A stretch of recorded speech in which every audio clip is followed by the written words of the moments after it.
ਅੱਛਾ ਕੀ ਨਾਂ ਹੈ? ਜਸਵੀਰ ਸਿੰਘ ਹੈ ਜੀ। ਕਿਹੜੇ ਸ਼ਹਿਰ ਤੋਂ? ਫਰੀਦਕੋਟ ਦਾ ਜੀ। ਫਰੀਦਕੋਟ ਤੋਂ। ਹਾਂਜੀ। ਤੇ ਤੁਹਾਡੇ ਜਿਹੜਾ ਚੜ੍ਹਦੇ ਪੰਜਾਬ ਚ ਪੰਜਾਬੀ ਲਾਜ਼ਮੀ ਹੈ? ਬਹੁਤ ਲਾਜ਼ਮੀ ਹੈ ਜੀ। ਕਿੰਨਵੀਂ ਤੱਕ? ਆਲਵੇਜ਼ ਹੀ ਮਰਦਿਆਂ ਦਾ ਜੀ। ਨਹੀਂ 10ਵੀਂ ਤੱਕ ਪੜ੍ਹਾਉਂਦੇ 10ਵੀਂ 12ਵੀਂ ਤੱਕ, ਕਿਉਂਕਿ 12ਵੀਂ ਜੋ ਵੀ ਐਜੂਕੇਸ਼ਨ ਆ ਪੰਜਾਬੀ ਪੰਜਾਬੀ ਚ ਹੈਗੀ ਹੈ। ਹਾਂਜੀ। ਸੁਣਿਆ ਉਹ ਲੁਧਿਆਣੇ ਦੇ ਵਿੱਚ ਡਾਕਟਰ ਵੀ ਪੰਜਾਬੀ ਚ ਕੁਝ ਬਣਾਉਣਾ ਸ਼ੁਰੂ ਉਹਨਾਂ ਕੀਤੇ ਨੇ। ਬਿਲਕੁਲ ਕਰਦੇ ਆ ਜੀ। ਡਾਕਟਰ MBBS ਬਿਲਕੁਲ ਹੀ ਬਿਲਕੁਲ ਪੰਜਾਬੀ ਚ। ਬਿਲਕੁਲ। ਤੇ ਇਹ ਵੀ ਮੈਂ ਸਾਨੂੰ ਤੁਹਾਡਾ ਲਹਿਜਾ ਬੜਾ ਸੋਹਣਾ ਲੱਗਦਾ ਪੰਜਾਬੀ ਦਾ। ਤੁਹਾਨੂੰ ਸਾਡਾ ਲੱਗਦਾ ਕਿ ਨਹੀਂ? ਬਿਲਕੁਲ ਜੀ। ਲੈਂਦੇ ਪੰਜਾਬ ਵਾਲਾ ਪੰਜਾਬੀ ਦਾ ਲਹਿਜਾ ਸਾਨੂੰ ਬਹੁਤ ਸੋਹਣਾ ਲੱਗਦਾ। ਅੱਛਾ। ਬਿਲਕੁਲ। ਤੇ ਆਪਣੇ ਬੋਲਣ ਵਾਲੇ ਆ। ਹਾਂ ਤੇ ਸਾਡੀ ਜਿਹੜੀ ਪੰਜਾਬੀ ਜ਼ੁਬਾਨ ਹੈ ਸਾਡੇ ਵੱਲ ਪੜ੍ਹਾਈ ਨਹੀਂ ਜਾ ਰਹੀ। ਅੱਛਾ ਜੀ। ਹਾਂ ਤੇ ਉਹ ਆਂਦੇ ਨੇ ਜੇ ਪੜ੍ਹਾਈ ਪੰਜਾਬੀ ਦੇ ਪਿੱਛੇ ਰਹਿ ਜਾਣਾ ਸੀ।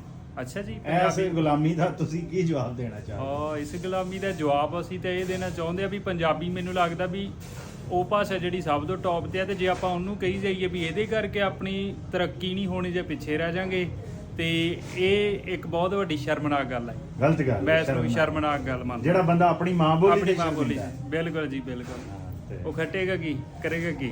ਕਿਉਂਕਿ ਜੇ ਅਸੀਂ ਆਪਣੀ ਬੋਲੀ ਬੋਲਾਂਗੇ ਤਾਂ ਸਾਡੇ 'ਚ ਪਿਆਰ ਮੁਹੱਬਤ ਵਧੇਗੀ। ਆਪਾਂ ਹੈ ਹੀ ਆਪਣੀ ਬੋਲੀ ਹੀ ਪੰਜਾਬੀ ਆ। ਹਾਂ ਇਸ ਤੋਂ ਇਲਾਵਾ ਹੈਗੀ ਆਪਣਾ ਹੈਗੀ ਆਪਣੇ ਕੋਲ। ਇਸ ਤੋਂ ਇਲਾਵਾ ਜੋ ਵੀ ਆਪਾਂ ਇਦਾਂ ਕਰਦੇ ਲੋਪ ਕਰਦੇ ਜਾਵਾਂਗੇ ਤੇ ਆਪਾਂ ਅੱਗੇ ਕੀ ਕਰਾਂਗੇ? ਅਲੋਪ ਦਾ ਕੀ ਮਤਲਬ ਹੁੰਦਾ ਹੈ? ਅਲੋਪ ਦਾ ਮਤਲਬ ਵੀ ਉਹ ਖਤਮ ਹੋ ਜੂਗੀ। ਖਤਮ। ਲਗਾਉਂਦੇ ਜਾਵਾਂਗੇ।